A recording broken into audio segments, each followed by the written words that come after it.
by far the most innovative and unquestionably the fastest world heavyweight champion in the history of boxing. He is the magnificent Muhammad Ali.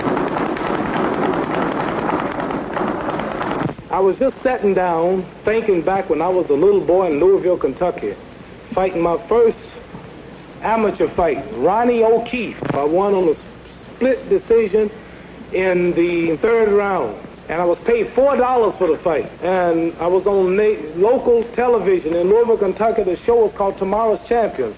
My goal then was to buy me a nice, beautiful car, buy my mother home, and Saturday night fights were popular at that time. And I figured if I could get on Saturday night television, we make $4,000. Boy, $4,000. Cargo Stadium was sold out that night. We had about 19,000 people that night, 18 or 19,000 people. And this was the finals for the United States Golden Glove Championship.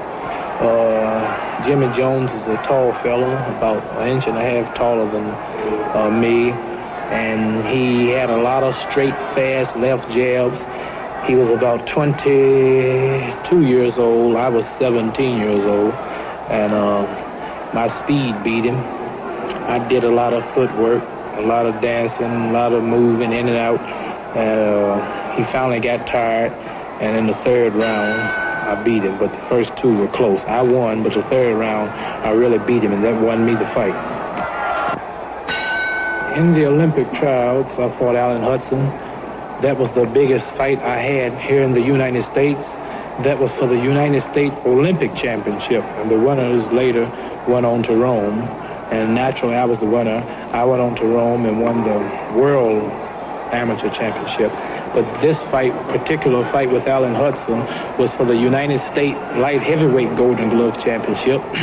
And I knocked him out in the third round.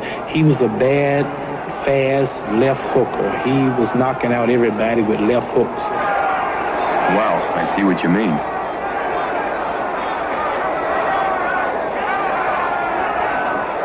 He was about 23 years old. I was 18, but my left jabs were too fast for him. My in and out footwork was too fast for him, and he just couldn't master my speed. Hudson looks as though he's out on his feet.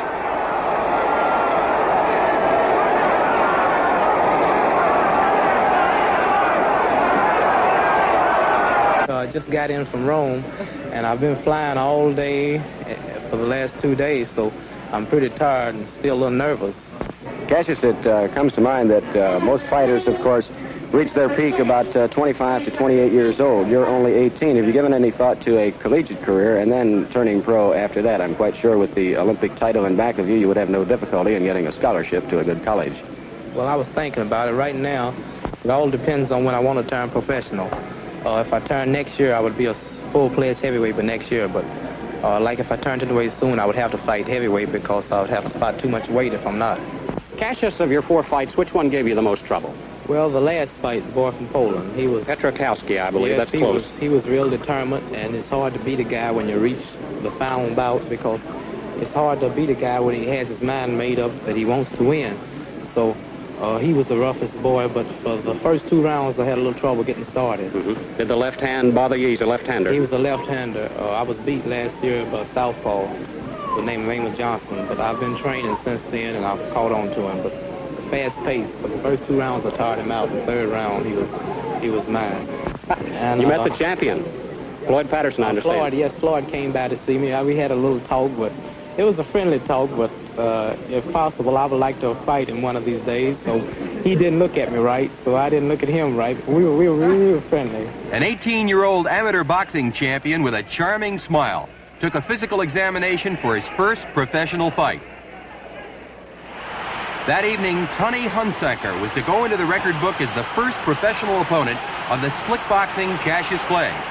Weighing only 182 pounds, light for a heavyweight, all Louisville boxing fans turned out to see their young Olympic gold medal winner. He did not disappoint anyone. Supremely confident, young Clay boxed smartly, easily winning his professional debut with a flashy, unanimous decision.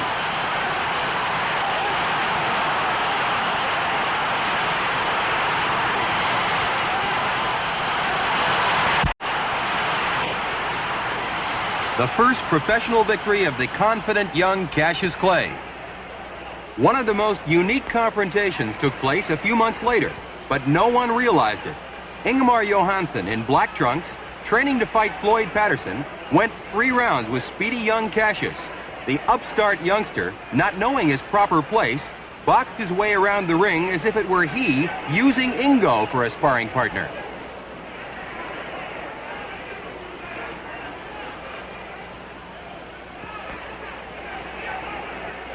Johansson, $100,000 cash to meet me in a nationally televised fight, and he turned it down. Yes, he said that the fight wouldn't draw free ticket holders and that I didn't have the ability to step in the same ring with him. So I said, well, if I didn't have the ability to fight him and he knew he was going to win and the fight wouldn't draw free ticket holders, well, why don't he come on over here, knock me out, and pick up that $100,000? So that's the part I don't understand.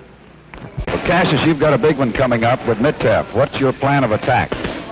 Well, Mittef is a good fighter. He's a strong fighter, and he has beaten a lot of good fighters. As a matter of fact, the last guy I beat by the name of Alonzo Johnson, Alec Mittef, beat him twice. And it won't be an easy fight, but my plan of attack on a fighter like Alec Mittef would be 2 fast left jabs, a rapid right cross, and a left hook.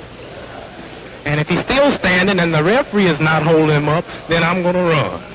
Cassius, the first time I talked to you, you rated yourself 5th with the heavyweights. Then